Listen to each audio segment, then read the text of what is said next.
షామీర్పేట శ్రీ రత్నాలయ వెంకటేశ్వర స్వామి ఆలయంలో చోరీ విజువల్స్ బయటకొచ్చాయి. ఈ కేసుపై ఇప్పటికే పోలీసులు దర్యాప్తు చేస్తున్నారు. నిత్యం భక్తులతో కిటకిటలాడే ఆలయంలో దొంగలు దర్జాగా వెంకటేశ్వర స్వామిపై ఉన్న 7 లక్షల రూపాయల విలువైన బంగారాన్ని ఎత్తుకెళ్లారు. 13 కిలోల వెండి ఆభరణాలు, 60 కిలోల పంచలోహ విగ్రహాలు ఎత్తుకెళ్లారు. చోరీ దృశ్యాలు సీసీ కెమెరాలో రికార్డయ్యాయి. దొంగల ఆచూకీ కోసం పోలీసులు ముమ్మరంగా గాలిస్తున్నారు.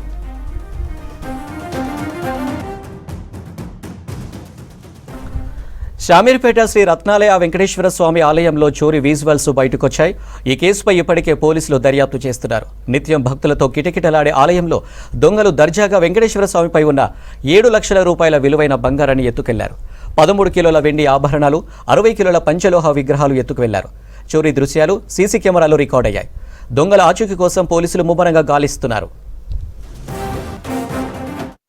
6 గంటల సమయంలో డైల్ 100 ద్వారా వచ్చిన సమాచారం ప్రకారము షామీర్పేట పోలీసు చేరుకొని విచారిస్తే షామీర్పేట పోలీస్ పరిధిలోని అలియాబాద్ గ్రామంలో ఉన్నటువంటి రత్నాలయం టెంపుల్లో దొంగతనం జరిగిందని తెలిసింది.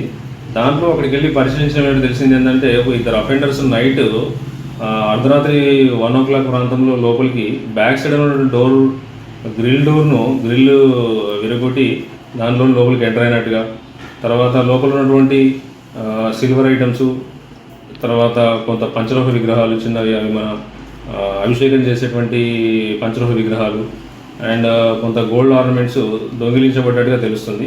అవి పూర్తిగా ఏం జరిగిందనేది తెలుసుకుంటున్నాము. అండ్ దీనికి సంబంధించి మా డాగ్ స్క్వాడ్ తోని తనిఖీ చేయించడం, తర్వాత క్లూస్ టీమ్ను తీసుకొని క్లూస్ టీమ్ ద్వారా వివరాలు సేకరించడం, తర్వాత నేరస్థలంలో ఉన్నటువంటి ఆధారాలను సేకరించడము.